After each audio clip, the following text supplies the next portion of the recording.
I request our chairman, Shri Alok Tibrewal.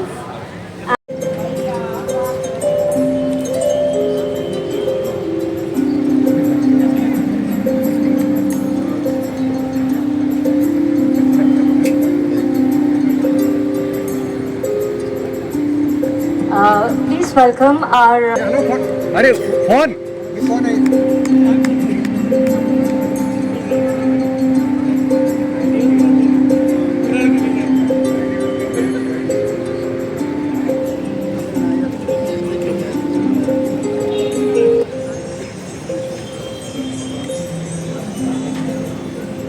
I now request Shri Alok Tibrewal.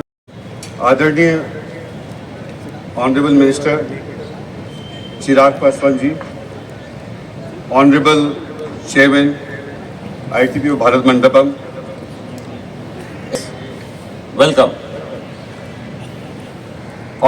to consent to give your valuable time and honestly one of the most awaited guests for Blast India 2026. Sir, ये बताते हुए मुझे गर्व है, blast India 2026 अब हिंदुस्तान में आज तक होने वाला सबसे बड़ा इवेंट बन चुका है. The biggest event India has ever seen. Blast India 2026 अब विश्व का सबसे बड़ा प्लास्टिक एग्जीबिशन भी बन चुका है. It is what India promised, it is what we delivered. और इम्पॉर्टेंट, ये विश्व का सबसे स्वच्छ, साफ और सुंदर एग्जीबिशन भी बन चुका है. और ये मैं नहीं कह रहा हूँ, विदेश के लोग कह रहे हैं. It is one of the most beautiful event they have seen anywhere in the world. ये विश्व का सबसे पहला जीरो वेस्ट एग्जीबिशन भी बन चुका है.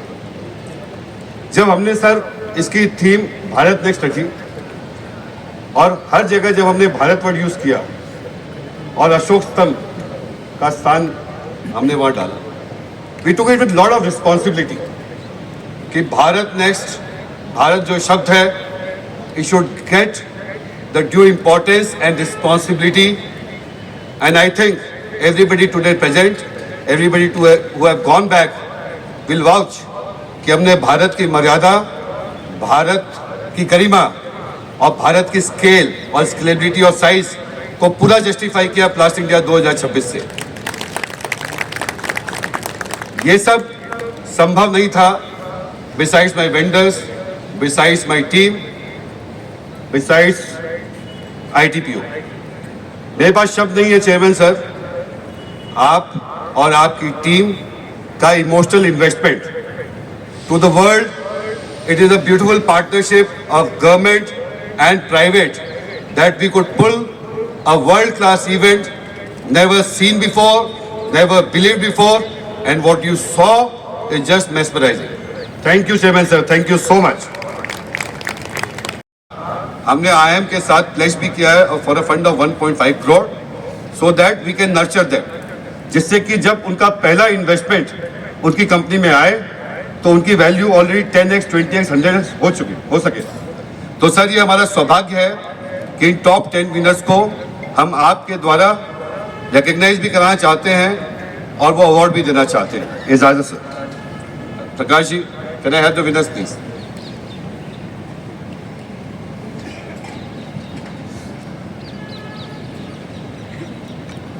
Ladies and gentlemen, we now move to a moment that truly captures the future of our industry by celebrating innovations at Blast India 2026. The Bharat Next Challenge has identified and crowned its top 10 startup winners, each pioneering sustainable, smart and future-ready plastic solutions. This initiative is not just about awards, it is about belief, encouragement and investing in ideas that will shape tomorrow. I now request the dignitaries on the stage to kindly hand over the awards to the winners of Bharat Next Startup Challenge. I request the awardees to be ready as I call out their names. The awardee number 1 in the alphabetical order, because all of them are unique in their own ways. So we go with the 3R Solutions, represented by Mr. Shailesh Shinde. and Mr. Rahul Johari.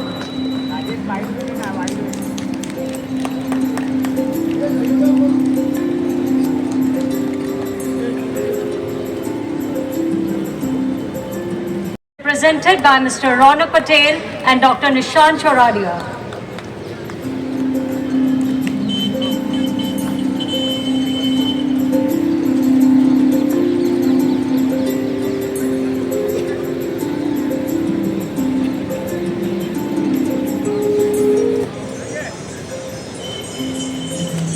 The next awardee being Good Life Mobility Private Limited, represented by Dr. Ajit Babu.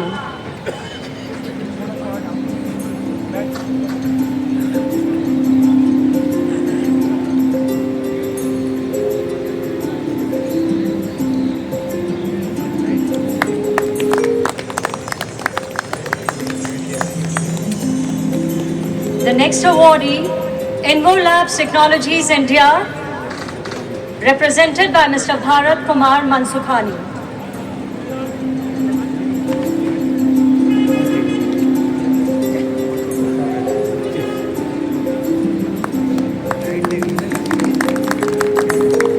The next awardee, Lucifera C Carbon Private Limited, represented by Mr. Kumar Laganathan and Mr. Soban Babu.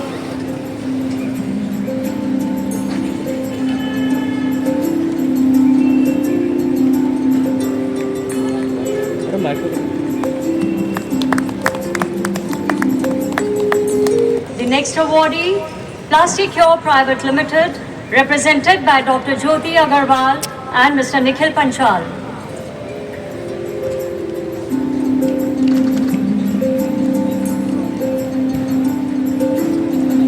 I think a big round of applause is duly deserved for them.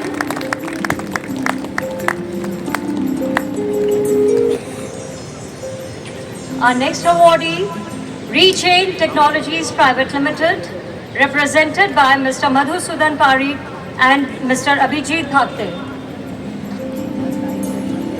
Please keep clapping. Let's add more energy.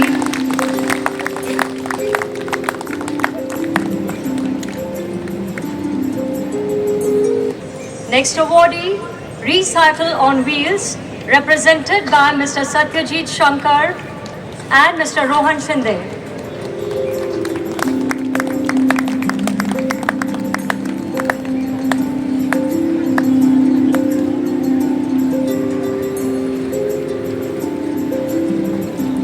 The next awardee, TGP Bioplastics Private Limited, represented by Mr. Karan Chavan and Mr. Chedas Jagre.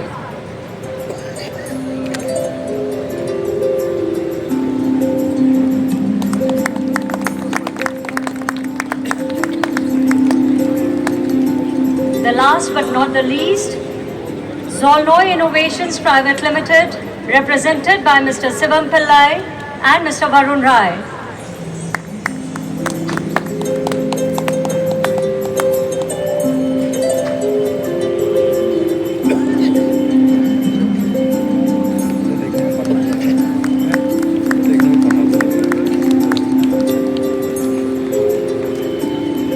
Congratulations to all the winners for their outstanding innovation and contribution towards a sustainable future.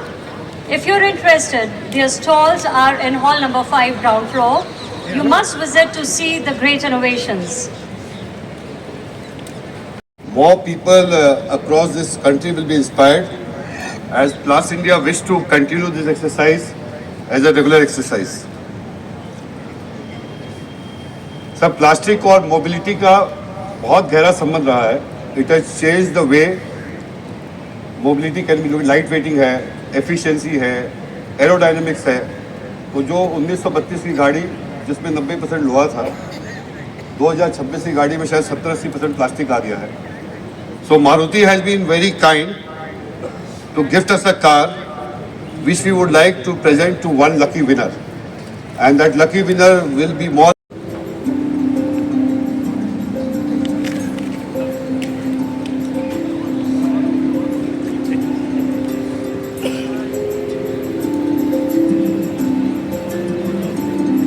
Hello.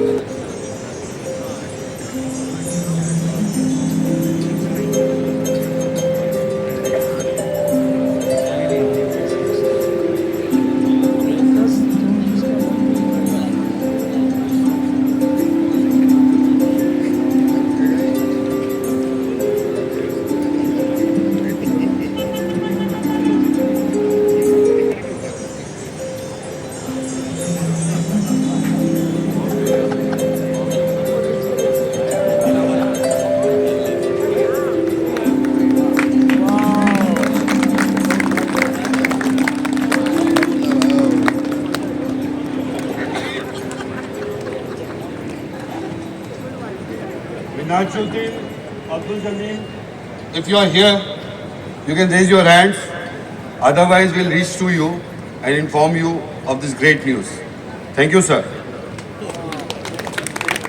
We would also like the Honorable Minister to unveil the plastic status report. President, sir.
So in Alok ji's word, I am the human form of Plast India, right? But thank you, Chairman Plast India Foundation, Alok Tabirwal ji.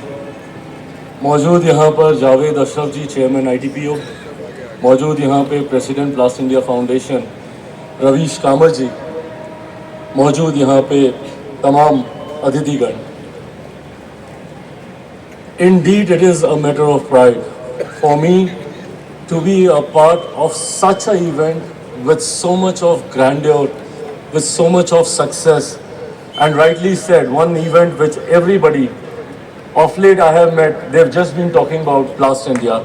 So of course this gives me a lot of confidence कि आप जो कर रहे हैं, और मुझे लगता है कि हर सेक्टर के लिए ज़रूरी है इस तरीके के कार्यक्रमों को आयोजित करना to bring all the stakeholders related to this industry under one roof, जहाँ पे आप राष्ट्रीय ही नहीं अंतर्राष्ट्रीय स्तर के पे एक दूसरे के साथ टेक्नोलॉजीज एक्सचेंज करते हैं, बेस्ट प्रैक्टिसेस जो संभवतः किसी दूसरे देश में हो रही हैं उसको हम लोग कैसे यहाँ पर लेकर आए, और यहाँ की प्रैक्टिसेस को, यहाँ के उत्पादन को कैसे हम लोग वैश्विक बाज़ारों के साथ जोड़ पाए. मुझे लगता है उसके लिए इससे ज़्यादा खूबसूरत और कोई आयोजन हो नहीं सकता.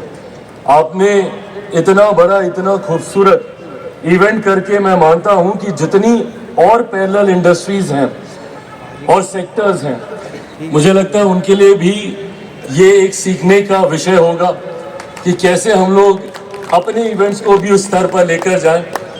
Not long back, it was in September only last year, जब हम लोगों ने भी फूड प्रोसेसिंग इंडस्ट्री को कैसे हम लोग बढ़ावा दे सकें, उस सोच के साथ हम लोग हर साल वर्ल्ड फूड इंडिया का हम लोग आयोजन करते हैं.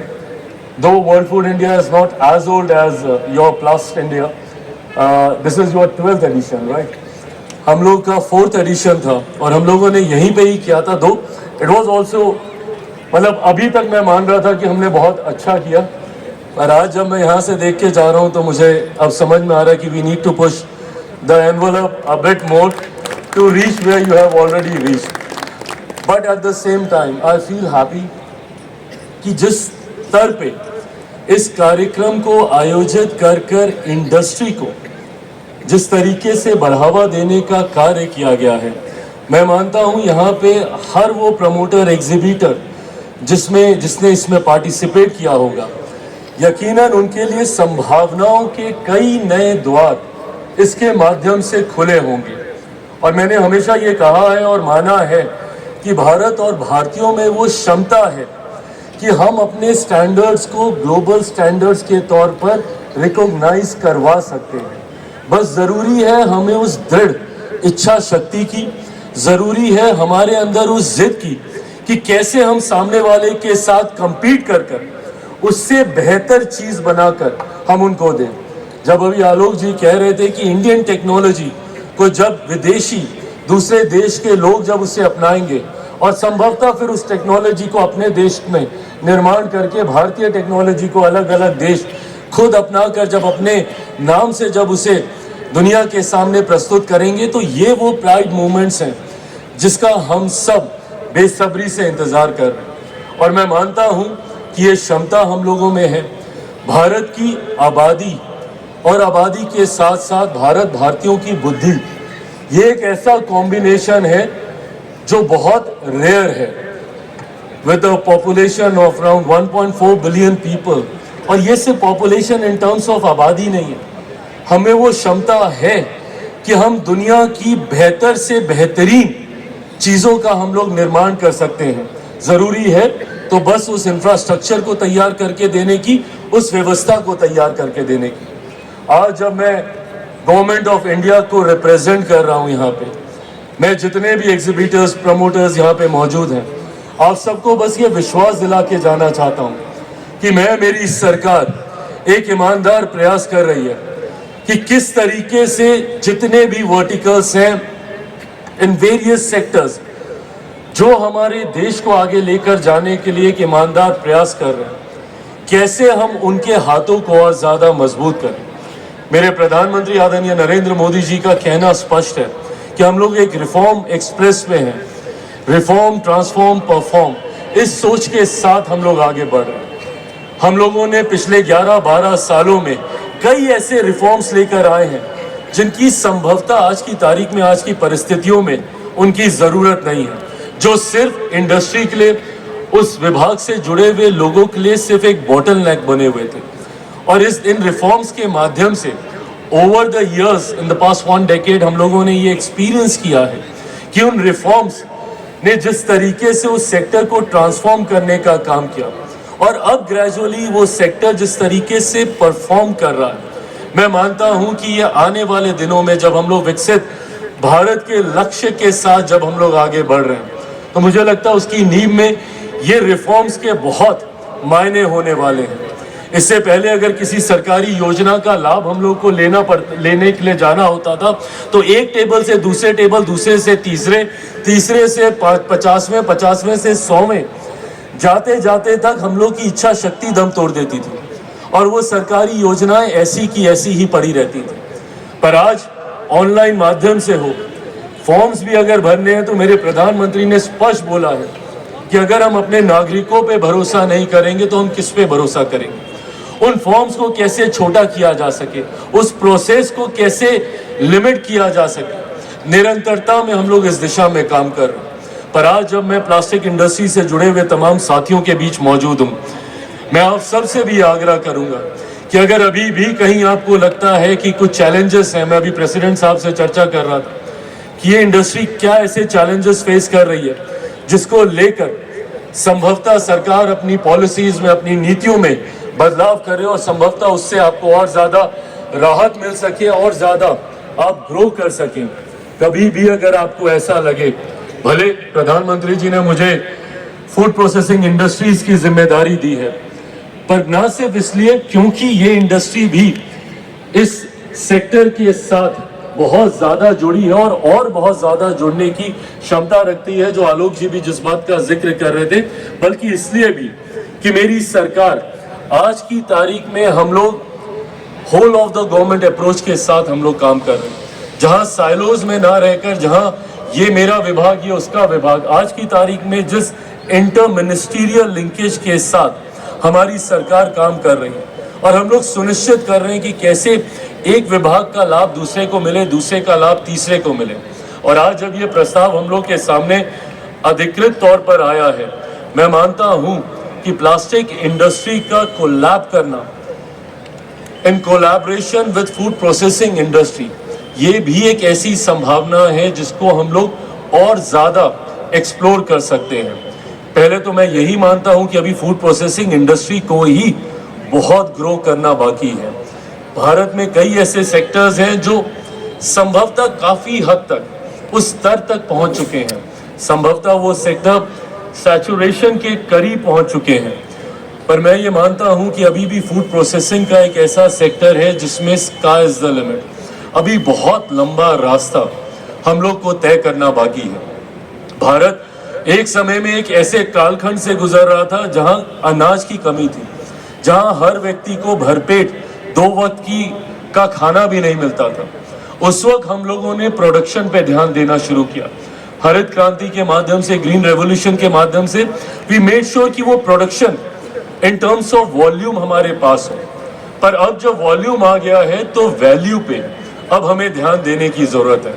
Without getting into the controversies of पिछली सरकार ने क्या क्या नहीं किया, पर मैं जरूर कहूंगा कि ओवर द पास्ट 1 डिकेड जितना ये इंडस्ट्री ने ग्रो किया है, 100% FDI हम लोग लेकर आए। जिस तरीके से इस इंडस्ट्री और मेरे मंत्रालय की अलग अलग योजनाओं के माध्यम से जिस तरीके से इस सेक्टर ने ग्रो करना शुरू किया है, हम लोग का लक्ष्य बड़ा है। मेरे प्रधानमंत्री चाहते हैं कि इवेंचुअली भारत एक ग्लोबल फूड बास्केट के तौर पर दुनिया के सामने प्रस्तुत हो। और मैं मानता हूं कि ये क्षमता हम लोगों में है कि जहां पे ना सिर्फ अपनी खाद्य ज़रूरतों को पूरा करते हुए हम लोग कई ऐसे देश हैं जिनकी खाद्य ज़रूरतों को हम लोग पूरा कर सकते हैं, उनकी फूड सिक्योरिटी पे हम लोग ध्यान दे सकते हैं। पर ये तब संभव होगा जब हम लोग प्रोसेसिंग के सेक्टर को और ज़्यादा मजबूत करेंगे। और मैं मानता हूं कि जस्ट लाइक प्लास्टिक सेक्टर, यहाँ पे भी MSME का एक बहुत बड़ा रोल है। मेरे मंत्रालय की तो विशेष तौर पर एक योजना ही है PMFMA की, जहाँ पे छोटे उद्यमियों को तैयार करने की सोच के साथ हम लोग आगे बढ़ने का काम कर रहे हैं। जहाँ पे PMFME के माध्यम से किसी दूर दराज ग्रामीण इलाकों में रह रहे कोई युवा युवती अगर वो प्रसंस्करण के साथ जुड़ना चाहते हैं, प्रोसेसिंग के साथ जुड़ना चाहते हैं, तो उसको इस योजना के तहत कंप्लीट हैंड होल्डिंग प्रोवाइड की जाती है, ताकि उनको पूरा उनके उद्योग को हम लोग पूरी तरीके से स्थापित करें, उसको कैसे चलाना है, उसको कैसे मार्केट करना है। और वहीं पे एक अहम भूमिका आती है पैकेजिंग को लेकर भी, कि कैसे वो खूबसूरती से अपने प्रोडक्ट को पैकेज करके उसको डिजिटली या अंतर्राष्ट्रीय या राष्ट्रीय बाजारों से जुड़कर कैसे वो बेच सकें। ये पूरी हैंड होल्डिंग इस योजना के तहत मेरे मंत्रालय से प्रोवाइड की जाती है। मैं मानता हूं ईमानदारी से कि हमारी देश की अर्थव्यवस्था की रीढ़ में MSME सेक्टर है, और जितना बल हम MSME सेक्टर को देंगे उतनी हम लोगों की अर्थव्यवस्था और ज़्यादा मजबूत होगी, उतनी कंसोलिडेट होगी। हम लोगों ने जब दुनिया में एक विपरीत परिस्थिति चल रही थी, जब कोरोना का काल था, जब कोविड से हम सब लोग परेशान, हम लोग 2 रुपए कम कमाए मुनाफे में, पर क्वालिटी कभी कॉम्प्रोमाइज नहीं होनी चाहिए। मैं चाहता हूं, मेरा सपना है, मेरी सरकार की सोच है कि eventually Indian standards global standards बने। हमें वो क्वालिटी देने की जरूरत है। और हर सेक्टर में जितने सेक्टर्स हैं, मैंने हर सेक्टर, टेक्सटाइल हो, फूड इंडस्ट्री हो, आप लोग हो, प्लास्टिक इंडस्ट्री, हम लोग कतई कोई भी समझौता गुणवत्ता के साथ ना करें। उसमें संभवतः आपको क्षणिक लाभ तो मिलेगा, हो सकता है इमीडिएटली आपको आर्थिक मुनाफे भी उसमें होने लगे, पर आप कहीं ना कहीं अपने ब्रांड को खराब करने का काम करेंगे। और आपके ब्रांड के साथ मेरे देश की छवि भी जुड़ी हुई है, उस पर भी कहीं ना कहीं आँच आती है। ऐसे में ये बातें बहुत विचलित करती हैं हमें कि जब किसी पोर्ट पे हमारा कंसाइनमेंट खड़ा रहता है, पड़ा रहता है, क्यों? क्योंकि वहाँ के स्टैंडर्ड्स के हिसाब से नहीं गया, वहाँ की सरकार उस कंसाइनमेंट को अपने देश में लेने से मना कर रही है। ये परिस्थितियां कहीं ना कहीं आपको एक एम्बैरेसिंग सिचुएशन में लेके जाती हैं। ऐसे में आप सबसे मेरा विनम्र आग्रह है कि एक बार के लिए मुनाफा भले थोड़ा सा कम हो जाए, पर हम लोग स्टैंडर्ड्स ऐसे बनाए, मानक ऐसे बनाए, क्वालिटी ऐसी दें कि जो भी व्यक्ति देखे वो बोले कि चीज़ हो तो ऐसी हो। और ये क्षमता है हमें, ये क्षमता है हमें कि पूरी तरीके से हम लोग गुणवत्ता का ध्यान रखते हुए हम लोग मॉनेटरी बेनिफिट्स को भी हम लोग इवैल्यूएट कर सकते हैं, और साथ ही साथ अपनी रीच को सिर्फ राष्ट्रीय बाजारों तक ही नहीं, अंतर्राष्ट्रीय बाजारों तक भी हम लोग लेकर जा सकते हैं। मैं एक बार फिर से प्लास्ट इंडिया फाउंडेशन का धन्यवाद करूंगा और आपको ढेर सारी बधाई दूंगा, और खास तौर पर आलोक जी का। आलोक जी ने जिस तत्परता से, और जब ये बात करते हैं इनकी बात में ना आप खुद प्रभावित होते हैं, आप खुद एनकरेज होते हैं जब आप इनकी बातें सुनते हैं। जिस डेडिकेशन के साथ ये इस इंडस्ट्री की बात करते हैं, मतलब इनको देख के लगता है कि सोना, खाना, पीना सब इनका इसी के आसपास जुड़ा हुआ है। और मुझे लगता है ऐसी ही जिद चाहिए, ऐसा ही डिवोशन चाहिए, ऐसा ही डेडिकेशन चाहिए। अगर आप सही मायनों में इंडस्ट्री को आगे लेकर जाना चाहते हैं तो उसके लिए आपको बहुत बहुत बधाई, और भविष्य के लिए भी आलोक जी आपको ढेर सारी शुभकामनाएं। ऐसा ही बढ़िया काम आप करते रहें। मेरी सरकार पूरी मजबूती से आपके साथ खड़ी है, और यहाँ पे मौजूद तमाम प्रमोटर्स, तमाम एग्जीबिटर्स, मेरे तमाम साथी and all my international foreign friends. Sorry, I was talking a lot more in Hindi, but the crux was to appreciate the event that's been created by Plast India Foundation, and the kind of interaction we had with various countries and many states participating in this event from India. So once again, thank you so much. आप सबको ढेर सारी बधाई, ढेर सारी शुभकामनाएं। जय हिंद, जय भारत।